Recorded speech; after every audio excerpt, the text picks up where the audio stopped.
everybody. It's an early morning again. Not nearly as cold, but we're gonna try this vlogging thing again.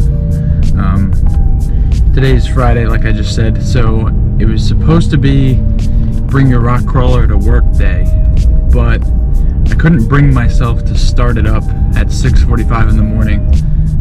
I know the exhaust like rattles everything in my house, so I didn't want to wake up all the neighbors, because I actually like my neighbors for one. So we'll bring the crawler hauler instead.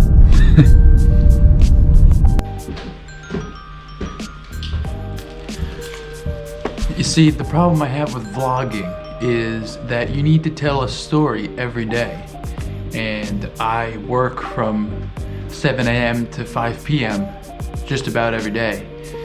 So when I do get the time, I like to get things done for myself. So it's hard to do things that are not just babbling to a camera, because nobody wants to watch that.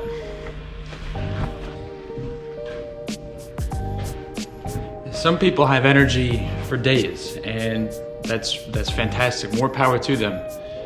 But I don't know what, maybe I have something going on, but I'm on my feet all day, cold outside. I don't know, it just takes a toll on me.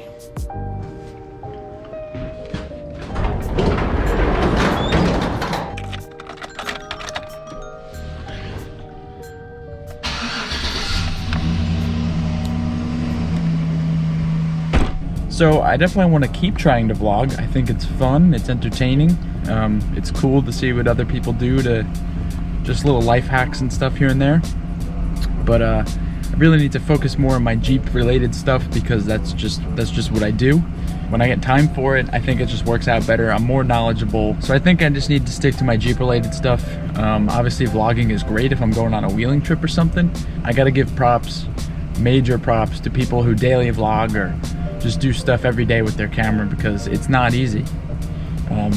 Maybe it would be easier if that's like what you did and you had all day to figure out a storyboard, but yikes.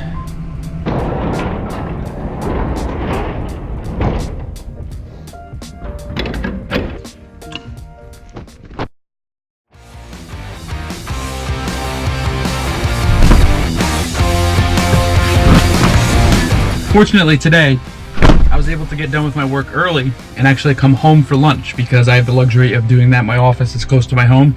It's fantastic. So we're gonna redeem bring your rock crawler to work day. Yeah, all right, let's see if the old girl wants to start. She should. It's never been an issue before. Voila.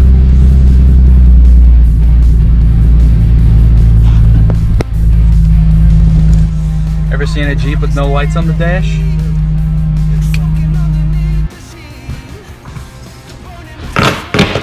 Alright, so now that I am off of work, it's 5 o'clock, it's getting dark out already, I get to do some playing.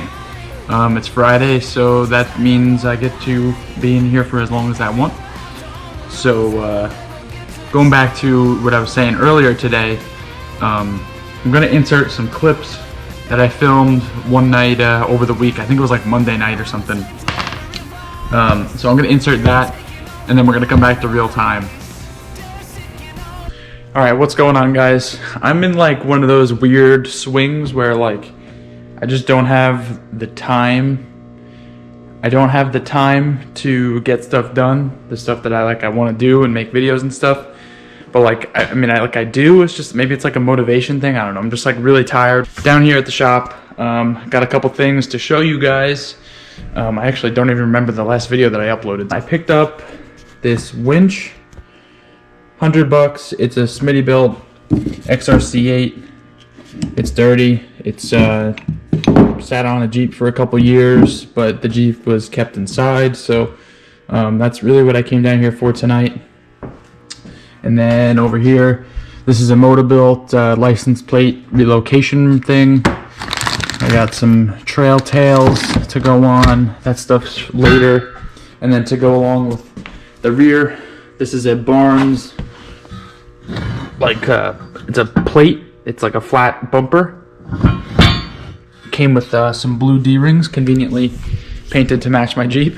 But yeah, I'm in one of these lulls right now where there's like not a lot going on, but I have like in my room at home, there's a pile of boxes So I have stuff to do. I just got to get everything set so that way I can film a full video and not have the Jeep down for a while.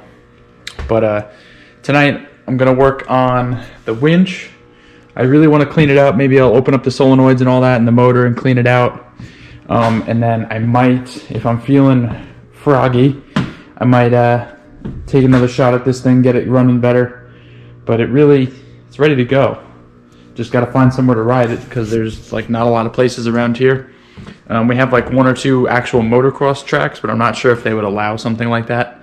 So we'll have to look into that. But for now, I'm gonna work on the winch. All right, so back to present time. And what I've managed to do is get the controller box off. I labeled the wires. Most of the original labels are still on there. Like, this is like another homemade one with green duct tape. But so I made this one for D. This is the one that doesn't have one, so therefore it's an A. Oh boy. The next thing I think I want to do is get the line off, just so I can situate this stuff a little bit easier, and then make this thing easier to tape up and work with. Alright, so I've been working away on the winch, and I got it all taped up. This is the engage and disengage sticker. That's the thing, the engage lever sticker there. Took all these bolts out. I'm not really worried about these threads because they were in good shape. Got the studs taped off, the label stickers taped off. The rope is, as best I can, covered up, and I'm not too concerned about the fair lead and whatchamacallit. So I'm gonna hit this thing with some self-etching primer, and it's probably gonna get to dry overnight because I'm actually gonna go out tonight. So we'll come back to this and hit it with some black or something another time. Alright, so we're back in the shop now. It is kind of late in the afternoon actually. Got my coffee to keep me going. Pulled the Jeep in because I want to start getting the bumper off. I need to take the lights off. The plate's going to come off. Whatever else needs to come off because I want to actually give this thing a good coat of paint. And then also I need to drill new holes for the winch. So it's going to be a lot easier to get the Jeep it's going to be a lot easier to get the bumper off the Jeep before I do that. Last night I got as far as putting a nice coat of primer on this. You can see the old paint, like the old powder coat from Smittybuilt, still chipping off. I probably should have done a little bit better of a job trying to get that off. I might try and peel some of this off. Yeah, see, look. I'm going to do the best I can to get some more of this off, and then I'll hit it with some more primer. And while that's drying, I'll be working on taking the bumper off. I'm a whirling dervish, I always twirl on purpose. I'm so surface level, don't you look behind the curtains. I'm nervous like I'm Nelly, Kelly's so evil, he's not a person. What would a good one consist of? I'm probably not as perfect. So I actually caught the rust on my front frame rails at just the right time. Wow, the Canon's having a hard time focusing today. It's probably my dirty lens. So I caught these frame rails just as they were starting to really rust. This one's actually in good shape. This one, you can see, is getting a little thin. But luckily I was able to catch it when I really started learning more about Jeeps, and I pulled the front bumper off.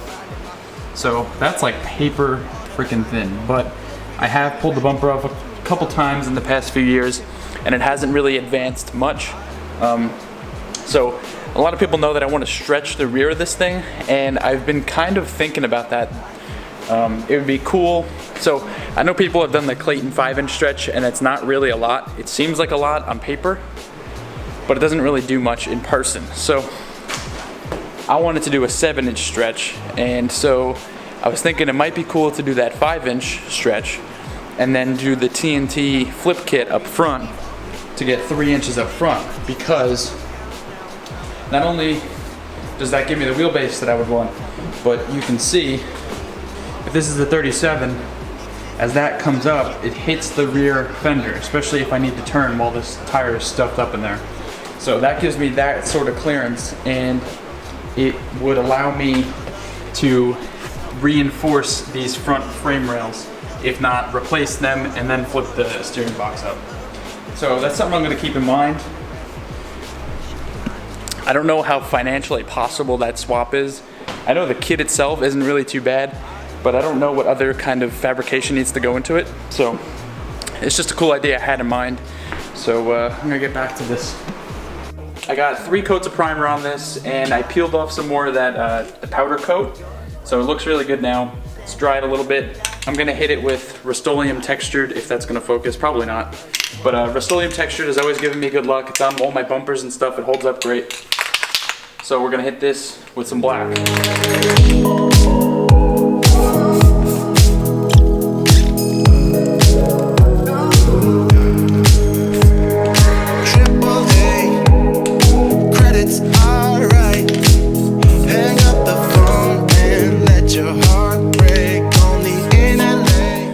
Alright, so I'm at this point right now where I'm waiting for the winch to dry so I can get back on that.